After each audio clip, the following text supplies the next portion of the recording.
राजसूय यज्ञ के सफल समापन के बाद पांडवों की समृद्धि और सम्मान ने हस्तिनापुर के सिंहासन पर बैठे दुर्योधन और उसके मामा शकुनी के मन में ईर्ष्या की आग को और भड़का दिया। दुर्योधन, जिसे पांडवों का वैभव एक अपमान की तरह लगा, ने उन्हें किसी भी तरह से नष्ट करने का निश्चय किया। उसने अपने मामा शकुनी के साथ मिलकर एक घृणित और धोखेबाज योजना बनाई।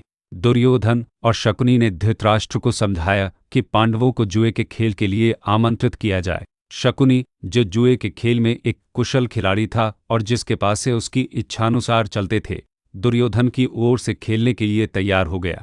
धृतराष्ट्र, जो अपने पुत्र के मोह में अंधे थे, उन्होंने इस अधर्म भरी योजना को स्वीकार कर लिया और पांडवों को हस्तिनापुर में आमंत्रित करने के लिए दूत भेजा। युधिष्ठिर, जो धर्म और न्याय के प्रतीक थे, जुए के खेल से घृणा करते थे, लेकिन क्षत्रिय धर्म के अनुसार किसी राजा द्वारा दिले गए निमंत्रण को ठुकराना अपमानजनक माना जाता था। इसलिए भारी मन से युधिष्ठिर ने अपने भाइयों और द्रौपदी के साथ हस्तिनापुर जाने का फैसला किया। वे नहीं जानते थे कि यह निमंत्रण उनके जीवन का सबसे बड़ा दुर्भाग्य लेकर आएगा। हस्तिनापुर की राजसभा में जुए का खेल शुरू हुआ। शकुनी अपनी कपटपूर्ण चारों से युधिष्ठिर को हराने लगा। युधिष्ठिर ने सबसे पहले अपनी संपत्ति दांवों पर लगाई और हार गए। फिर उन्होंने अपना राज्य, अपना सोना और अपने हाथी घोड़े भी दांवों पर लगा दिए और सब कुछ हार गए। शकुनी की हर चाल सफल हो रही थी और युधिष्ठिर की हर हार पांडवों को और अधिक निराशा की ओर धकेल रही थी।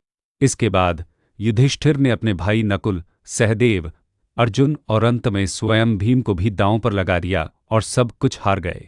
पांडव, जो एक समय के शक्तिशाली राजा थे, अब जुए के खेल में हारकर दासों के रूप में कौरवों के गुलाम बन गए थे। लेकिन शकुनी की कपटपूर्ण चालों का अंत अभी नहीं हुआ था। उसने युधिष्ठिर को एक और दांव लगाने के लिए उकसाया। उसने कहा, हे युधिष्ठिर, तुम्हारे पास अभी भी कुछ है। तुम अपनी पत्नी द्रौपदी को दांव पर लगा सकते हो। शकुनी की इस बात को सुनकर पूरी सभा में सन्नाटा छा गया। द्रौपदी, जो पांडवों की रानी और धर्म की प्रतीक थी, उन्हें दांव पर लगाना एक बहुत बड़ा अधर्म था।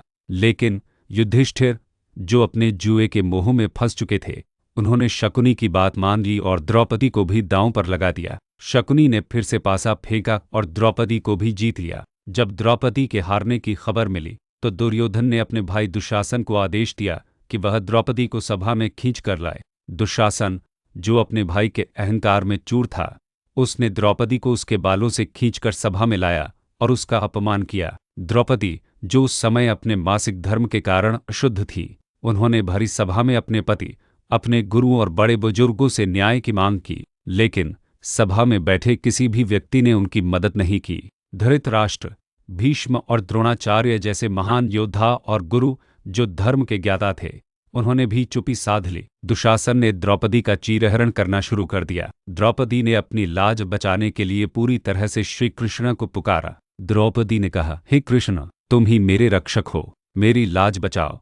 श्री कृष्ण, जो द्रौपदी की पुकार को सुनकर तुरंत प्रकट हुए, उन्होंने अपने दिव्य वस्त्रों से द्रौपदी की लाज बचाई। दुशासन द्रौपदी की साड़ी खींचता रहा, लेकिन साड़ी खत्म ही नहीं हुई। यह एक चमत्कार था जिसे देखकर सभी लोग हैरान रह गए।